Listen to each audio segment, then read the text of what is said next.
স্বাগত বিশ্বযোগে, সাথে আছি শামীম আরা মুন্নি। শুনছিলেন শিরোনাম, এবারে বিস্তারিত।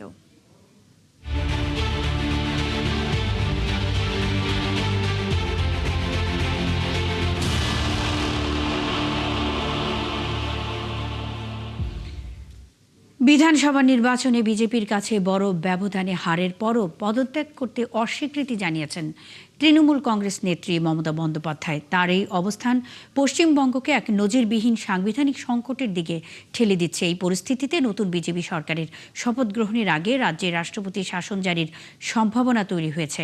বিস্তারিত মনিরুজ্জামান বাবুর প্রতিবেদনে। ভোটে জোর করে হারিয়ে দেওয়ার অভিযোগ তুলে মুখ্যমন্ত্রীর পদ থেকে সরে না দাঁড়ানোর ঘোষণা দিয়ে শোরগোল ফেলে দিয়েছেন মমতা বন্দ্যোপাধ্যায়। মুখ্যমন্ত্রী মঙ্গলবার নিজ বাসভবনে সাংবাদিকদের সাফ জানিয়ে দেন তিনি রাজভবনে গিয়ে পদত্যাগপত্র দেবেন না। মমতার এই ঘোষণা পশ্চিমবঙ্গের রাজনীতিতে নজিরবিহীন এক সংকটের জন্ম দিয়েছে। সেই সঙ্গে তৈরি হয়েছে নানা জল্পনা কল্পনা। পর্যবেক্ষকরা বলছেন বিজেপি বিপুল সংখ্যাগরিষ্ঠতা নিয়ে ক্ষমতায় এলেও মুখ্যমন্ত্রীর অবস্থানের কারণে নাটকীয় দৃশ্যের জন্ম দিয়েছে। শেষ পর্যন্ত সিদ্ধান্ত বদল না করলে তাকে বরখাস্ত করার মতো নজিরবিহীন ঘটনা দেখা যেতে পারে ভারতের বুকে। পশ্চিমবঙ্গের বর্তমান বিধানসভার মেয়াদ 7 মে পর্যন্ত।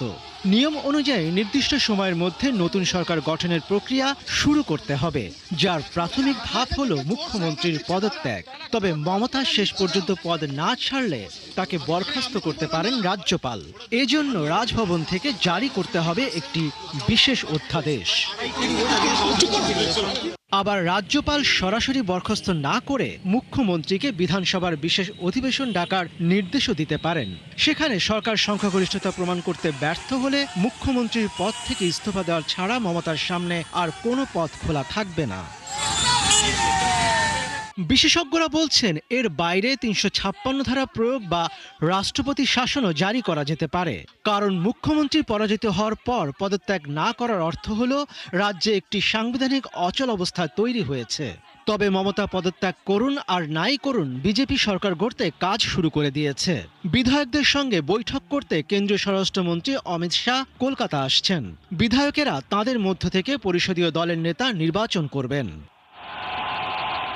মনিরুজ্জামান বাবু, ৭১। তৃণমূলের পার্টি অফিস দখলের অভিযোগ উঠেছে বিজেপি নেতাকর্মীদের বিরুদ্ধে। বিভিন্ন এলাকায় বেশ কিছু ভাঙচুর ও মারামারির ঘটনার খবর পাওয়া গেছে। নদিয়ার শান্তিপুর বিধানসভার বেলঘরিয়ায় তৃণমূলের পঞ্চায়েত অফিসের গেটে তালা লাগিয়ে দিয়েছে বিজেপি কর্মীরা। এমন অভিযোগ উঠেছে ইটাহারে তৃণমূল প্রার্থী মোশাররফ হোসেনের গাড়িতে হামলার অভিযোগ উঠেছে বিজেপি কর্মীদের বিরুদ্ধে। জয়ী প্রার্থী হিসেবে সার্টিফিকেট নেওয়ার পর মোশাররফ হোসেন বাড়ি ফিরছিলেন। সেই সময় পথে তার গাড়ি লক্ষ্য করে হামলা চালানো হয় বলে তিনি দাবি করেন। ঘটনায় গাড়ির কিছু অংশ ক্ষতিগ্রস্ত হয়েছে বলে অভিযোগ করেন তিনি। বিজেপি নেতারা বলছেন মানুষের স্বতঃস্ফূর্ত বহিঃপ্রকাশ এগুলো।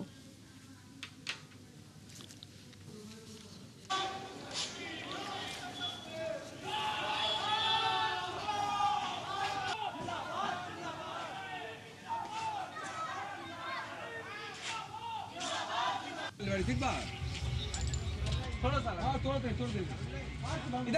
इधर भी भैया जय श्री राम जय श्री राम ठीक আছে হয়ে গেছে।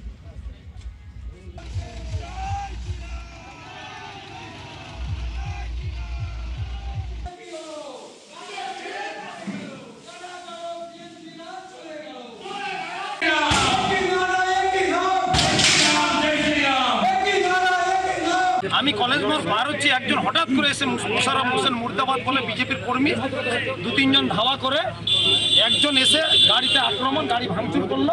জেসিবি এটা একটা আনন্দ বলতে পারেন। আর ভারতবর্ষে এখন চালিত হয়ে গেছে বুলডোজার বাবা। এবার এটা যেভাবে নেবে। বিধানসভা নির্বাচনে বেশ বড় ধাক্কা খেলেন মমতা বন্দ্যোপাধ্যায়। পশ্চিমবঙ্গের শক্ত ঘাঁটি হিসেবে পরিচিত সংখ্যালঘু অধ্যুষিত জেলাগুলোতেই এবার ধস হয়েছে তৃণমূলের। বিশ্লেষকদের মতে মুসলিম ভোট ভাগ হয়ে যাবার কারণেই বদলে গেছে এবারে নির্বাচনের ফলাফল। আর এই সুযোগেই এগিয়ে গেছে বিজেপি। আরও জানাচ্ছেন দেওয়ান মোবাশ্শিরা হোসেন।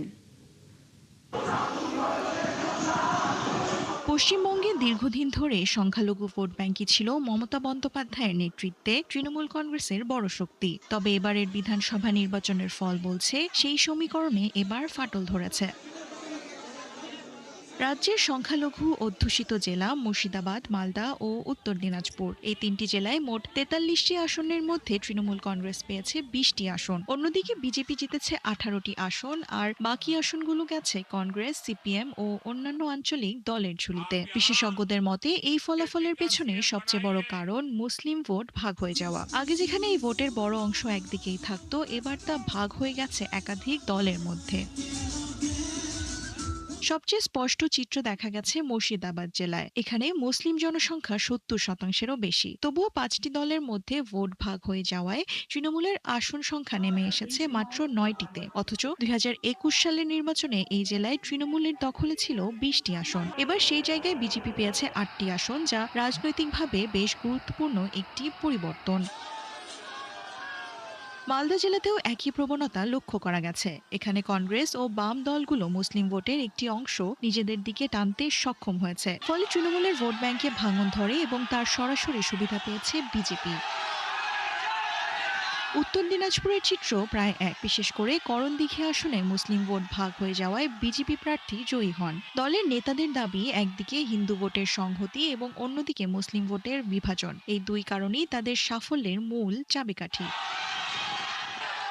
নির্বাচনের এই ফলাফল শুধু আসন সংখ্যা নয়, বরং পশ্চিমবঙ্গের রাজনৈতিক বাস্তবতায় একটি বড় পরিবর্তনের ইঙ্গিত। আর সংখ্যালঘু ভোটের ঐক্য ভেঙে গেলে ভবিষ্যতের নির্বাচনে তৃণমূলের পথ আরও কঠিন হতে পারে, এমনটাই মনে করেন বিশ্লেষকরা। দেওয়ান মুবাশিরা হোসেন, ৭১। 7 মে তামিলনাড়ুর নতুন মুখ্যমন্ত্রী হিসেবে শপথ নিতে পারেন অভিনেতা থেকে রাজনীতিতে আসা থালাপতি বিজয়। এর ফলে রাজ্যের রাজনীতিতে এক নতুন অধ্যায়ের সূচনা হতে যাচ্ছে। মঙ্গলবার ভারতীয় বার্তা সংস্থা ANI খবরে বলা হয়, চেন্নাইয়ের জওহরলাল নেহরু ইনডোর স্টেডিয়ামে শপথ গ্রহণ অনুষ্ঠান আয়োজনের প্রস্তুতি চলছে। আগামীকাল বিজয় রাজ্যপালের সঙ্গে দেখা করবেন। থালাপতি বিজয় কংগ্রেসের সমর্থন চেয়ে নতুন সরকার গঠনের উদ্যোগ নিয়েছেন। এ বিষয়ে সিদ্ধান্ত নিতে কংগ্রেসের তামিলনাড়ু ইউনিট আজ সকালে চেন্নাইয়ে বৈঠকে বসবে। এর আগে নির্বাচনী ফলাফল প্রকাশের পর মুখ্যমন্ত্রী MK স্টালিন ও তার মন্ত্রিসভার পদত্যাগপত্র গ্রহণ করেছেন তামিলনাড়ুর রাজ্যপাল। তবে নতুন সরকার দায়িত্ব না নেওয়া পর্যন্ত স্টালিনকে অন্তর্বর্তীকালীন দায়িত্ব পালন চালিয়ে যাওয়ার অনুরোধ করেছেন তিনি।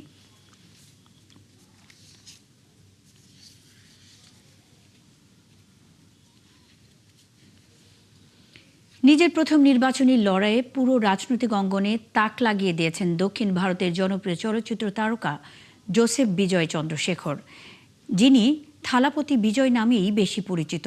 তামিলনাড়ু বিধানসভা নির্বাচনে তিনি শুধু বড় জয়ই পাননি, বরং ভেঙেছেন প্রায় অর্ধ শতাব্দী পুরনো এক ঐতিহাসিক ধারা।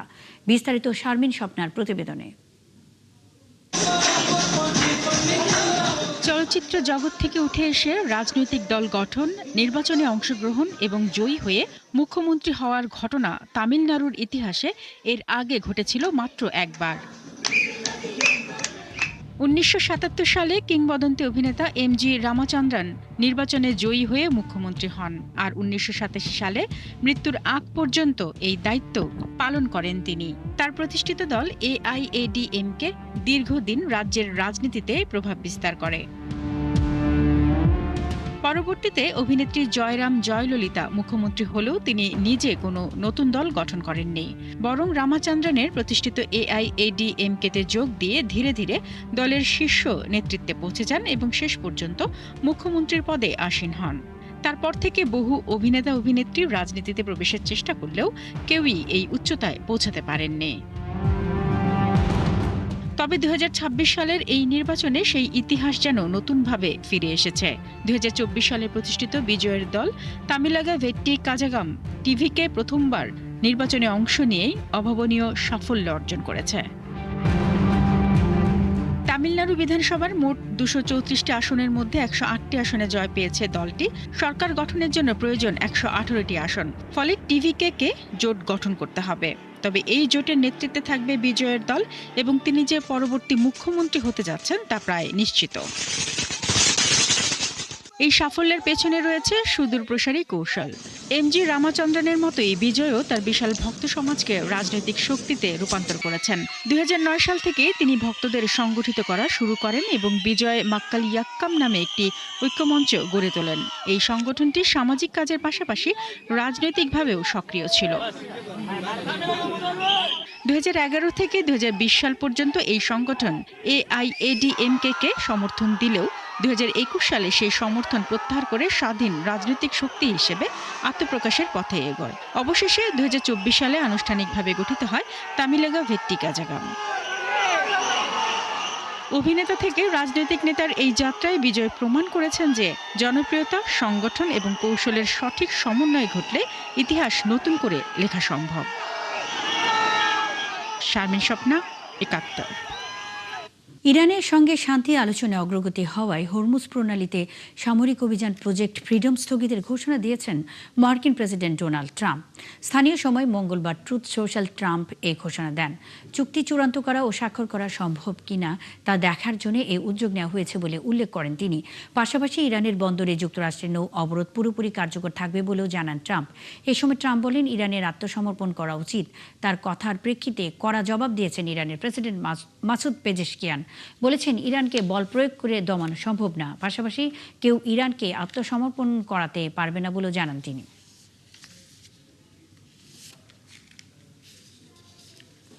রাশিয়ার ড্রোন ও ক্ষেপণাস্ত্র হামলায় ইউক্রেনের কয়েকটি অঞ্চলে অন্তত 26 জন নিহত হয়েছেন। আহত হয়েছেন 80 জনের বেশি। স্থানীয় সময় মঙ্গলবার বিকেলে এ হামলা চালানো হয়।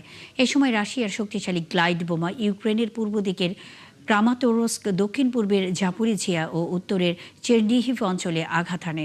জাপোরিজিয়ার গভর্নর ইভান ফেদরভ জানান, শুধুমাত্র এই অঞ্চলে অন্তত 12 জন নিহত এবং 12 জনের বেশি মানুষ আহত হয়েছেন। এদিকে ইউক্রেনের রাষ্ট্রীয় জ্বালানি কোম্পানি নাফতোগাজের প্রধান নির্বাহী পরিচালক জানান, রাতের গ্যাস স্থাপনাগুলোকে লক্ষ্য করে আঘাত হানার ফলে 5 জন নিহত এবং 37 জন আহত হয়েছেন। আর এই হামলার ফলে প্রায় 3500 গ্রাহকের গ্যাস সরবরাহ বন্ধ হয়ে গেছে। তবে হামলাটি এমন সময় চালানো হলো যখন কিয়েভের ঘোষণা করা যুদ্ধবিরতি শুরুর মাত্র কয়েক ঘন্টা বাকি ছিল।